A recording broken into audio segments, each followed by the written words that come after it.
Bismillahirrahmanirrahim. Assalamualaikum warahmatullahi wabarakatuh.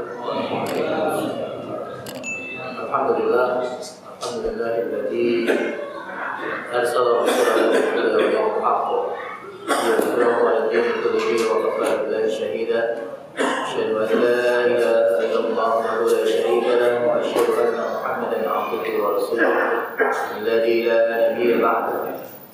Allahumma salli wa sallim wa barik ala nabiyyina wa rasulina Muhammadin sallallahu alaihi wasallam wa ala alihi wa sahbihi ajma'in.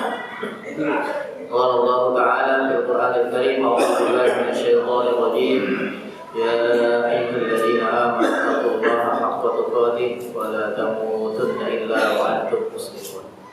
Shadaqallahul 'azim. Bapak-bapak hadirin jemaah salat maghrib Masjid Al-Ikhlas yang mudah-mudahan kita semua dirahmati Allah Subhanahu wa taala. Alhamdulillah di malam hari ini kita bisa bermuajah kembali di majelis yang mulia ini. Maka izinkan saya, walaupun sawahnya sudah mau habis ya, mudah-mudahan puasa sawahnya sudah selesai semua. Kalau nggak salah hari Rabu terakhir tanggal 29 Syawal. Kalau masih yang dapat satu, dapat dua kabarnya. Maka saya menyampaikan taqabbalallahu minna wa minkum taqabbal ya karim ya Allah wa iyyakum ajma'in minal 'amilin wal faizin. Mohon maaf lahir dan batin. Semoga Allah Subhanahu wa taala menerima amal ibadah kita khususnya di bulan Ramadan kemarin, dan Allah pertemukan kembali kita dengan bulan Ramadan di tahun yang akan datang. Amin ya rabbal alamin. Bapak hadirin sekalian, kita masuk pada tema Sulhul Hudaybiyah atau Waqa'atul Hudaybiyah. Peristiwa Hudaybiyah, perjanjian Hudaybiyah. Hudaybiyah itu nama sebuah tempat. Ya, posisinya adalah berbatasan dengan kota haram, artinya wilayah yang sudah sedikit saja sudah masuk wilayah haram. Makanya nanti kenapa kemudian kaum muslimin tertahan di Hudaybiyah, padahal istilahnya selangkah lagi sudah masuk kota haram. Karena kalau sampai kaum muslimin masuk ke kota haram, maka orang Quraisy tidak bisa apa-apa lagi. Karena mereka juga menghormati yang namanya kota haram, wilayah haram. Ya. Salah satunya tadi wilayah kota Mekah dan sekitarnya. Makanya tertahan di situ. Dan berseberangan dengan kaum muslimin, orang-orang Quraisy juga nanti membuat tenda. Jadi berhadapan. Nah, makanya mereka berusaha jangan sampai masuk ke wilayah haram.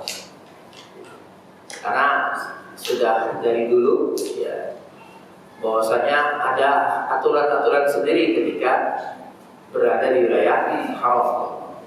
Baik yang masuk nanti wilayah kota Mekah maupun wilayah Madinah. Seperti nanti ini kita masuk musim haji. Ada 3 tempat di luar kota Mekah yang akan dilewati, didatangi oleh jemaah haji. Misalnya Mina, Muzdalifah, Arafah. Kalau Mina dan Muzdalifah itu masih masuk wilayah haram. Sementara Arafah sudah bukan. Jadi Arafah itu sudah tidak masuk wilayah haram. Sampainya itu di Mina dan di Muzdalifah. Maka sesuai dengan kebiasaan dulu dan kemudian juga dikuatkan dalam Islam, bagaimana larangan diantaranya berada di haram itu, karena haram itu adalah haram membawa senjata. Jadi tidak halal bagi kalian untuk mengangkat senjata. Dalam hal ini senjata yang digunakan untuk berperang. Tapi kalau senjata yang digunakan untuk bekal sebagai seorang musafir itu tidak masalah. Kemudian larangan untuk menumpahkan darah. Kemudian mematahkan tumbuhan, mencabut dan memotongnya nggak boleh. Itu larangan. Kecuali disebutkan dalam hadis lain pohon izhir namanya. Pohon izhir. Pohon izhir itu biasa dipakai oleh orang-orang Arab untuk atap-atap bangunan atau bagian-bagian dari orang-orang yang biasa membuat senjata. Nah, itu boleh, tapi selain itu nggak boleh. Juga tidak boleh yang namanya membunuh binatang liar. Jadi kalau binatang liar di wilayah alam nggak boleh. Kemudian membawa keluar tanah maupun batu kerikil darinya. Kalau jamaah Indonesia katanya kiswah Ka'bahnya dipotong. Buat jimat. Sekarang udah nggak bisa, dulu itu seperti itu. Nah, kemudian mengutip barang yang tercecer kecuali yang diumumkan. Jadi nggak boleh sembarangan bawa. Dan juga orang kafir nggak boleh masuk karena jadi kalau misalnya orang cerita, oh di Jeddah banyak banget yang pakai bikini gitu, you can see gitu. Nah itu bukan wilayah halal. Dan jangan heran itu terjadi di sana. Ya apalagi Jeddah ya, kota bandara gitu, kota besar. Jeddah terus kemudian di Riyadh. Tapi kita nggak akan temukan itu di tanah halal, Mekah dan Madinah, karena memang salah satu aturannya nggak boleh orang kafir masuk sih, nggak boleh. Tapi yang miris kemarin ada jamaah saya umroh Ramadan, McDonald gitu ya, terus KFC itu penuh di sana. Apa namanya, orang-orang Arab berburu ke sana, biasa makan di sana. Sementara di Indonesia ini McDonald-nya udah goyang ya. Sampai sampai obral-obralan harganya seperti itu. Salah satu bentuk kepedulian orang-orang Indonesia kepada Palestina. Kalau di Arab, di Arab Saudi juga ramai bisa. Apalagi informasi terakhir tidak boleh berbicara tentang masalah konflik Palestina dan Israel. Kalau ada ustaz begitu ditangkap. Jadi sampai seperti itu. Ya maklum lah, memang belum waktunya. Walaupun insya Allah Arab Saudi ada tanah haram, ada Baitullah, tapi penguasanya bukan penguasa yang istilahnya dijadikan dalam hadis Nabi Shallallahu Alaihi Wasallam. Walaupun penampilannya Muslim dan sebagainya. Walaupun kita tidak menutup ada hal-hal yang baik yang dilakukan oleh pemerintah Saudi, tapi sisi lain begitu, kita tidak bisa menutup mata. Jadi kurang yang namanya kepedulian terhadap Palestina. Makanya wajar kalau kemudian ada yang menelisik apa sebabnya sih gitu. Karena memang dinasti Saud itu ada hubungan juga dengan orang-orang Yahudi. Nah, ada yang menelisik sejarahnya begitu. Makanya wajar kalau kemudian tidak terlalu respect tentang masalah Palestina. Lalu sekali lagi saya katakan, kita tidak menutup mata atas adanya juga kebaikan-kebaikan yang dilakukan oleh dinasti Saud. Termasuk bagaimana banyak orang Indonesia yang kemudian berstudi di Saudi gitu. Dan kemudian pulang membawa ilmu mereka dan menyebarkannya di negeri kita. Dan semuanya gratis di sana.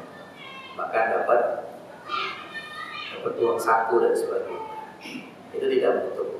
Termasuk salah satunya adalah Universitas Madinah. Jadi kalau kita sejarahnya Universitas Madinah itu berdiri itu permintaannya Muhammad Nasir. Jadi ketika Muhammad Nasir itu di penjara, Raja Faisal mengirim utusan kepada Muhammad Nasir, apa permintaannya gitu.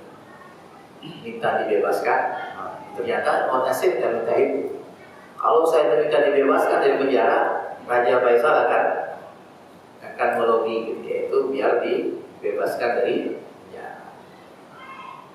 Tapi ternyata Muhammad Nasir minta agar pemerintah Saudi membangun sebuah universitas yang diperuntukkan untuk orang-orang Islam di seluruh dunia.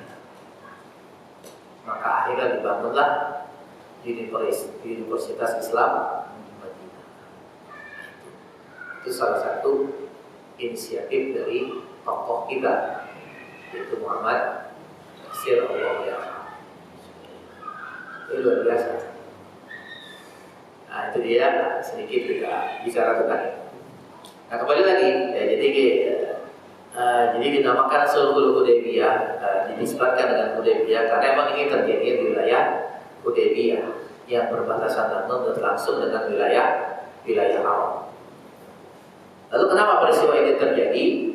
Peristiwa ini terjadi diawali dengan mimpi Rasulullah SAW. Jadi satu saat Rasulullah bermimpi setelah peristiwa perang Bani Mustaliq.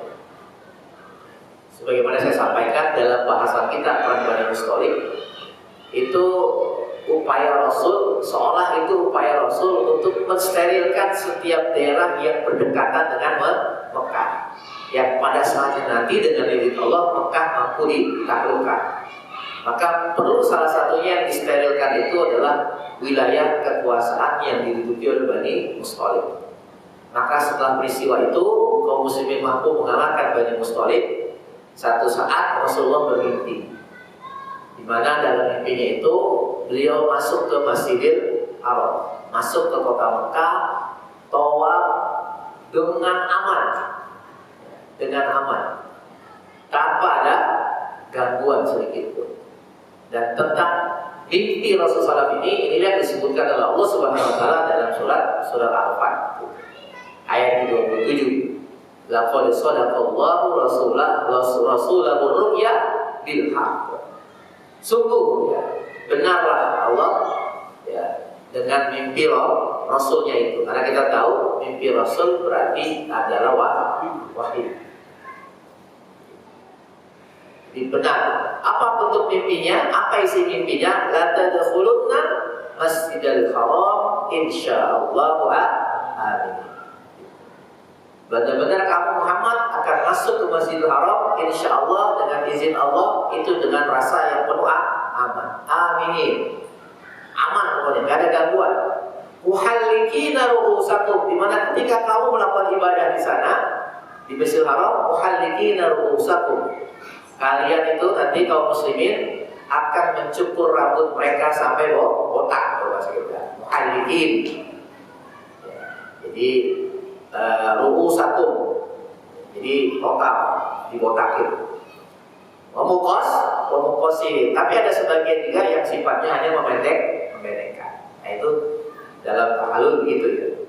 Jadi ada yang total dihabisi sampai botak, ada yang cuma dipendekkan. Tapi sesungguhnya yang lebih abdul adalah yang botakin. Saya seumur hidup sampai saya nikah nggak pernah dibotakin. Nggak tahu deh kalau saya waktu kecil, saya ingat saya ya di luar dulu gitu waktu masih bayi, nggak pernah saya dibotakin, nggak pede saya kalau botak. Ketika umroh nggak mau harus botak gitu ya.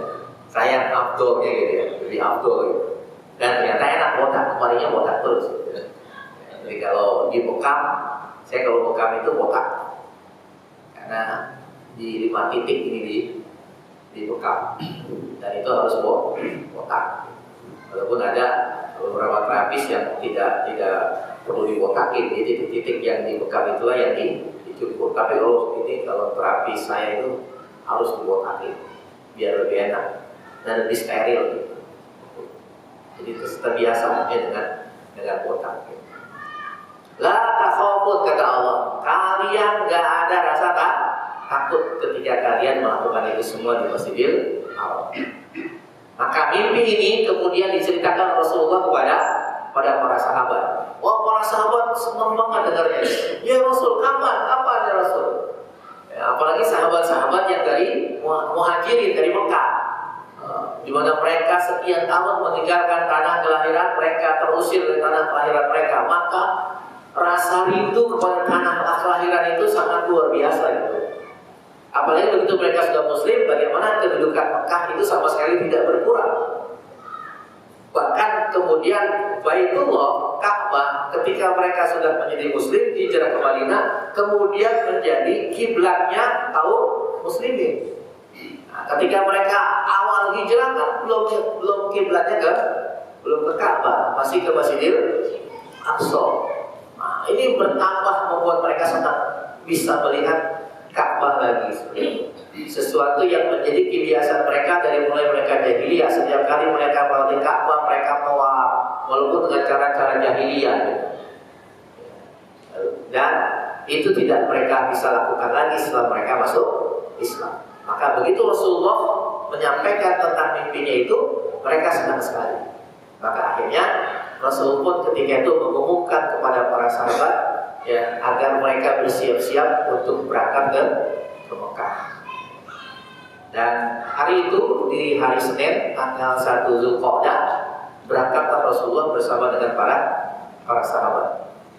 Nah, dia mengatakan 1400, sebagian riwayat lagi mengatakan 1500 sahabat berangkat dari Madinah ke Mekah dengan niatnya adalah untuk umroh. Jadi niatnya umroh. Maka penampilannya itu tidak membawa senjata, kecuali tadi senjata yang dibawa sebagai bekal seseorang melakukan sebuah perjalanan berdamai untuk jaga-jaga di perjalanan. Jadi nggak ada tampilan perang seperti pakai baju besi dan lain sebagainya. Karena memang niatnya ingin umroh, ingin beribadah di Mekah, di Masjidil Haram, di Ka'bah, seperti itu. Itu niatnya begitu. Jadi sama sekali tidak ingin melakukan peperangan. Walaupun Bapak hadirin sekalian, kondisi di saat itu tidak kondusif bagi kaum muslimin kalau kemudian mereka ke Mekah. Jadi ini sebenarnya nantang mati gitu. Jadi mau umroh itu seperti nantang mati gitu. Kenapa? Karena baru 1 tahun sebelumnya Quraisy itu masih marah luar biasa, kecewa luar biasa, dendam luar biasa. Kenapa? Karena di tahun 5 Hijriah di perang Ahzab mereka kalah. Mereka gagal menghancurkan kaum muslimin ketika mereka dalam jumlah besar datang ke Madinah, mengepung Madinah dengan harapan Madinah habis. Tapi itu tidak tercapai. Sampai mereka membawa kehinaan dan malu yang luar biasa ketika pulang dari Madinah ke Mekah di tahun 5 Hijriah itu. Itu di perang Ahzab atau perang Khandaq. Jadi artinya ini nantang maut banget. Satu itu kondisi kaum Quraisy begitu. Yang kedua nggak bawa senjata, Pak. Jadi nekat banget. Tapi karena memang benar niatnya pengen ibadah. Jadi penuh resiko perjalanan kali ini. Walaupun sebelumnya bukan gak ada resiko, tapi paling tidak sebelumnya itu ketika berhadapan dengan orang-orang kafir Quraisy, mereka bawa senjata, siap perang. Termasuk di perang Badar, walaupun ala kadarnya, tapi mereka siap perang gitu. Di perang Uhud juga begitu, di perang Ahzab juga begitu. Tapi ini benar-benar gak ada persiapan untuk perang. Jadi Rasulullah begitu yakin, ya. Dan para sahabat apalagi, maka nanti ada sebuah kekecewaan yang luar biasa di kalangan para sahabat ketika mereka gagal masuk ke kota Mekah. Sebagaimana kecewanya bapak-bapak atas pendukungnya yang gak menang gitu.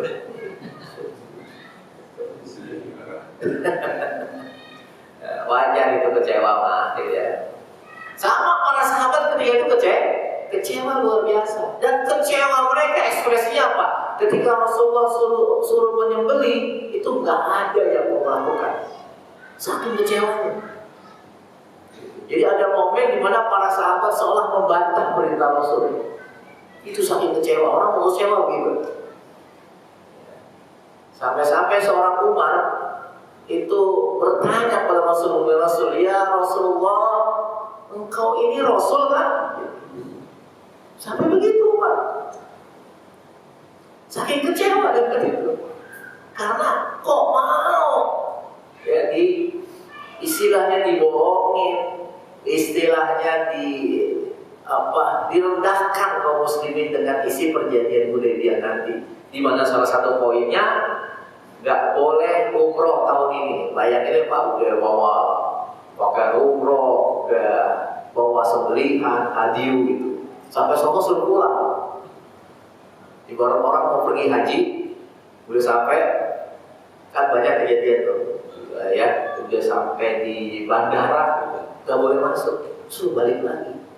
Kan pernah kejadian, terlunta-lunta jamaah haji seperti itu. Kecewa luar biasa.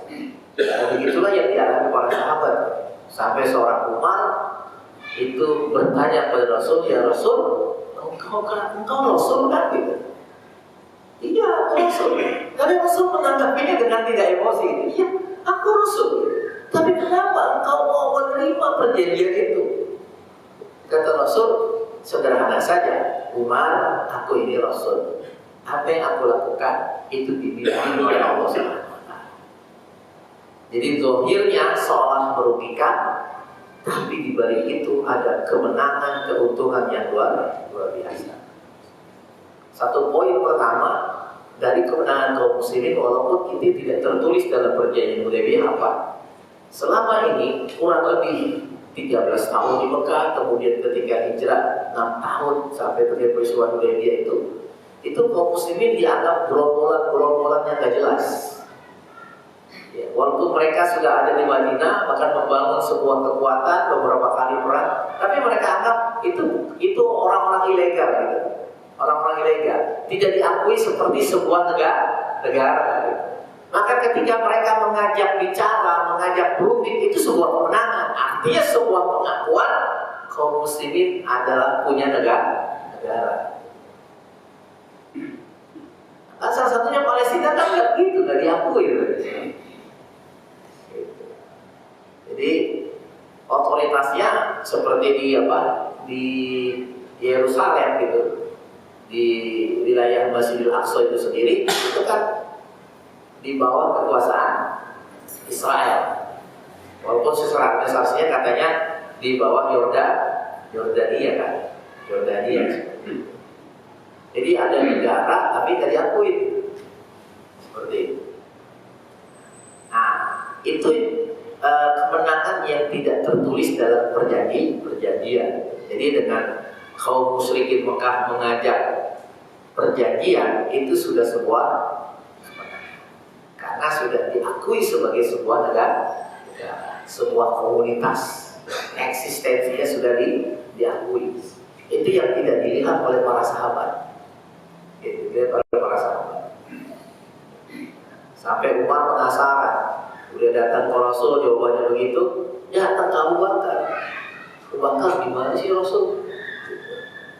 Menurut kamu bagaimana Abu Bakar?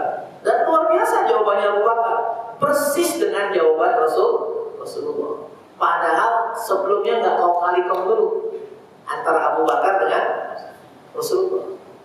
Jadi sebelum Umar dengan Abu Bakar, bukan berarti Abu Bakar ketemu dengan Rasul. Nanti jawabannya begini ya. Enggak.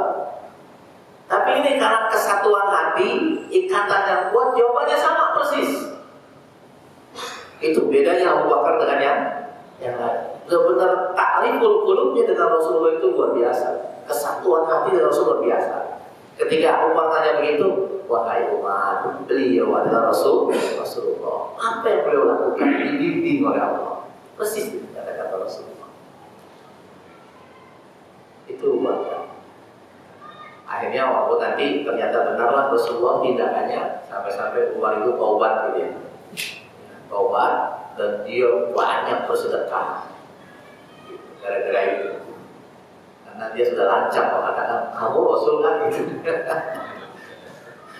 Tapi Rasul gak emosi ya, marah kamu, laknat kamu, gitu. Jadi Rasul memahami suasana kebatinan para sahabat beliau. Itulah pentingnya gitu. Jadi terkadang kita harus mentoleransi terhadap orang-orang yang gampang baperan gitu ya. Jadi kadang-kadang baperan juga ditoleransi. Jadi jangan sampai kemudian orang lagi baper dimarah-marahin gitu. Rasul enggak. Silakan tuh Umar baper itu. Tapi yang Rasul tidak dimarahi oleh Rasulullah. Justru Rasul dia tenang saja Rasul, tenang sekali.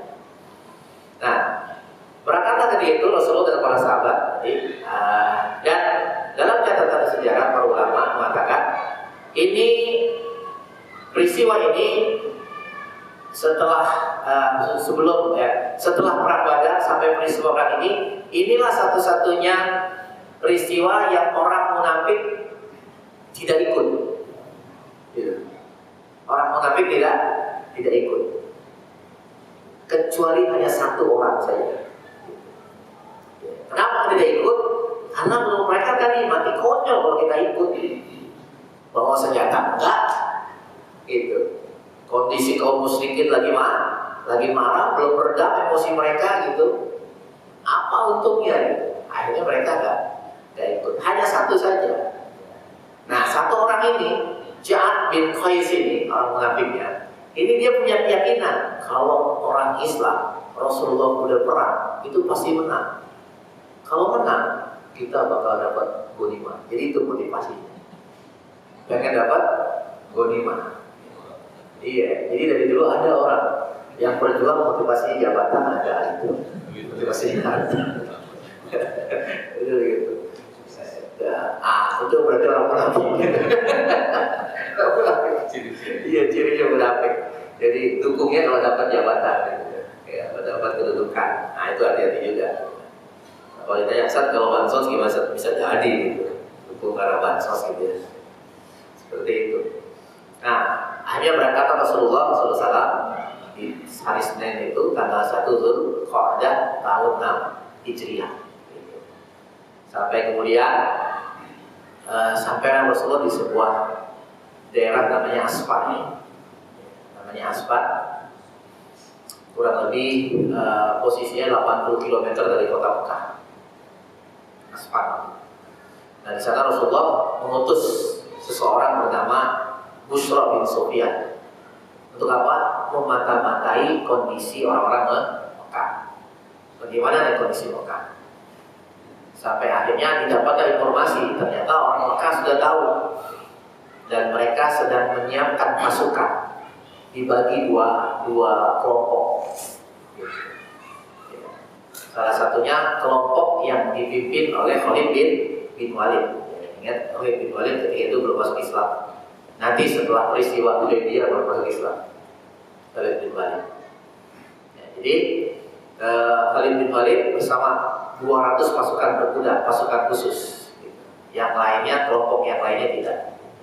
Mereka sudah bersiap-siap untuk menghentikan langkah kaum muslimin ketika itu.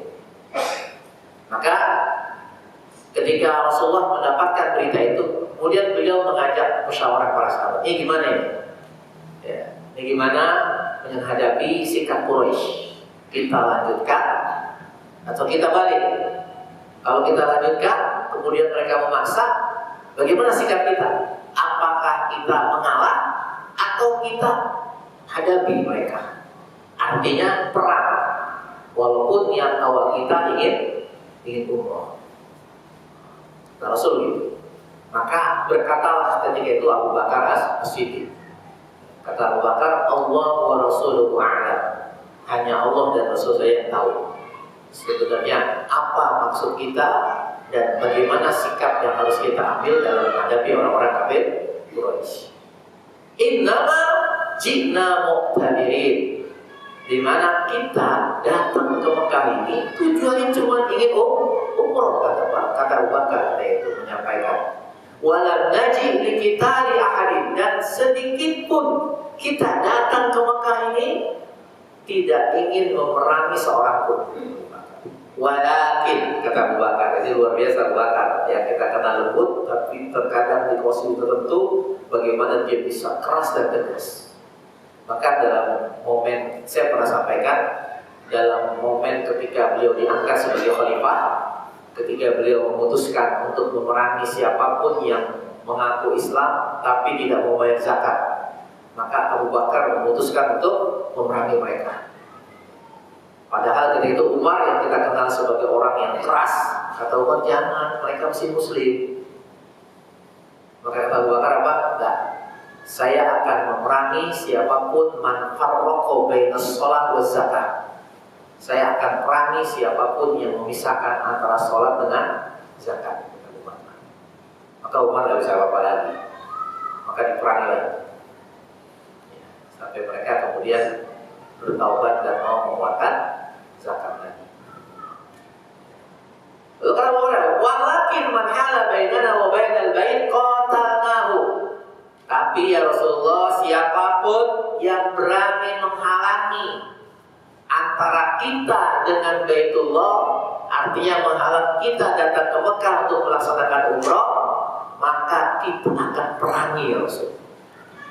Nggak peduli niat kita awalnya apa, tapi itu yang dibilang orang Betawi, ente jual kita borong, kan gitu ya. Bukan beli lagi borong. Walaupun niat awalnya pengen umrah. Maka nanti kan ayat-ayat banyak turun terkait dengan ini. Bagaimana kalau hal itu terjadi padahal di kota Haram? Maka dibolehkan demi membela diri kan.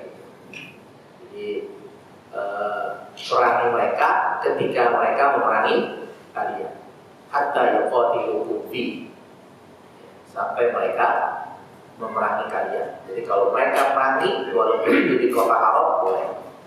Jadi ini kondisi yang darurat, walaupun hukum asalnya nggak boleh. Faqala Nabi sallallahu alaihi wasallam, maka Nabi berkata, kalau begitu kita lanjutkan. Maka lanjutlah kemudian kaum muslimin ya, dari Aspan itu melanjutkan perjalanan. Ya. Tapi bagaimana kaum musyrikin itu sudah nunggu, khususnya Khalid bin Walid itu sudah nunggu di wilayah yang di perbatasan yang biasa dilalui secara umum kalau orang dari Madinah ke Mekah.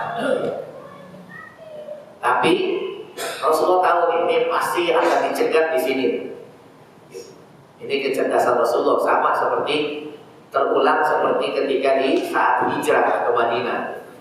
Rasul tidak langsung ke arah Madinah, tapi beliau berbalik. Dan itulah yang mengecoh orang-orang kafir Quraisy. Ketika mereka tahu Rasulullah sudah lolos dari rumah beliau, maka dikejarlah ke arah Madinah. Ternyata sudah semakin jauh, tak ketemu juga. Nah, ini mereka terkecoh sampai akhirnya mereka balik, dan itulah yang terjadi di gua Sur. Nah, ini juga sama. Khalid bin Walid dan pasukan sudah tunggu di sini dan nanti Muhammad akan lewat sini. Ternyata tidak. Ketika itu Rasulullah bertanya kepada sahabat, siapa di antara kalian yang bisa menunjukkan kami jalan menuju ke Mekah, tidak lewat jalan biasa? Maka tunjuklah satu orang, saya ya Rasul. Maka dialah yang memimpin. Tapi jalannya itu agak sulit, lewat bukit gunung, susah lah. Tadi untuk menghindari cegatan dari orang-orang kafir Quraisy. Walaupun begitu Khalid bin Walid tiba, kok nggak lewat-lewatnya gitu. Kemudian Khalid semakin maju. Begitu sampai di posisi mana sebelumnya Rasulullah berhenti dengan para sahabat, ternyata tinggal kepulan-kepulan debu saja. Wah, tinggalan kita. Sampai akhirnya dikejar oleh Khalid, dan ketika dikejar itu posisi kaum muslimin lagi mau sholat zuhur. Nah, saat kaum muslimin mau sholat zuhur, Khalid berinisiatif mengatakan kepada pasukannya, ini mumpung mereka lagi lengah, kita serang mereka. Ya, Khalid sudah menyerang. Tapi kemudian turunlah perintah untuk melaksanakan sholat khawf. Sholat dalam keadaan takut, ya. Maka disebut sholat khawf. Ini turunnya saat itu. Akhirnya Khalid tidak bisa apa-apa, karena sebagian sholat, sebagian berjaga. Maka salah satunya ada riwayat menyebutkan posisi semua sholat tapi dalam kondisi begini ya, gitu. Jadi posisi apa? Tangannya di sini. Itu salah satu sebab kenapa kemudian ada posisi sholat ketika bersedekap itu di pinggang, karena takut diserang musuh. Cepat langsungan gitu. Sama berarti juga kira-kira bisa dipakai kan sekarang. Makanya banyak pilihan Pak, ya kan? Jadi pilihan sholat itu sudah bahas bagaimana cara bersedekah, banyak banget lah, seperti itu. Nah, itu perintah sholat khauf itu turun sehingga Khalid bin Walid tidak bisa berbuat banyak. Karena sebagian sholat bersama Rasul, sebagian berjaga. Begitu selesai gelombang yang sudah sholat berjaga, yang berjaga dari sholat seperti itu. Dengan tetap imamnya adalah Rasulullah SAW. Ya itulah kekhususan sholat khauf. Tapi intinya bagaimana sholat tidak boleh ditinggalkan dalam keadaan apapun. Jadi wajar kalau kemudian caranya berbeda dengan dalam keadaan aman, seperti itu. Termasuk ketika kita dalam kondisi macet, gitu ya, nggak bisa bergerak kendaraan sama sekali, turun juga nggak bisa. Gitu. Kalau di kendaraan pribadi mungkin masih mending lah. Gitu. Kalau di bis, di kereta, zaman dulu. Gitu. Kereta itu kan udah nggak manusiawi kereta. Gitu. Jadi sama kayak binatang aja orang tuh naik kereta, apalagi lebaran. Saya pernah mengalami itu, pulang ke kampung istri, untung istri saya lagi hamil tuh, anak pertama. Untung saya naikin travel, naik travel sama rombongan kampungnya yang lain. Saya naik kereta, ingat banget keretanya Tawang Mas, gitu. Jakarta Semarang. Ya. Jadwal jam 9 atau jam 11 gitu. Biasa 2 jam terlambat, cerita lama kata Iwan Fals gitu. Kereta gitu. Begitu sampai kereta itu sesuai negara, wah boro-boro ngeliat manusia itu petumpang ada di lok semua gitu. Di lok itu penuh gitu. Tapi mau nggak mau harus naik gitu. Naiklah saya. Itu dari Jatinegara sampai Brebes, kaki saya nggak nampak Pak gitu. bukan begini, nggak nampak. Benar-benar nggak nampak gitu. Saking kejepitnya gitu, luar biasa. Tapi karena pengen pulang kampung ya, gitu. Enggak. Ya, rasa capek itu tinggal sampai rumah pegel-pegelan. Ya, seperti itu. Nah, gimana tuh sholatnya? Gimana sholatnya? Saya sampai sana Isya. Oh, bagaimana itu sholatnya begitu? Itu ambil sholat kondisi begitu. Udah pakai syarat aja udah. Apa wudu Ustaz? Wudu. Kayak apa ya? Seperti itu. Usaha saya kayak apa tuh? Di badan orang tahu. Ada debunya kan itu. Nah gitu. Jangan dibilang, wah ngasar saya selama ini. Ya emang itu kondisinya harus begitu. Ngasar, masa dia nanti rapel gitu. Udah pakai isyarat aja deh. Gitu kan. Itu kan udah paling pol tuh isyarat kan gitu ya. Kalau isyarat nggak juga, jadi sholatin kan gitu. Nah itu dia turun perintah sholat. Demikian mungkin sudah masuk isya. Kita akan beberapa kali pertemuan bahas tentang masalah sulhul Hudaybiyah ini. Jadi banyak hal-hal yang menarik yang terjadi di perjanjian Hudaybiyah. Demikian dari Quran dan Semua. Assalamualaikum warahmatullahi wabarakatuh.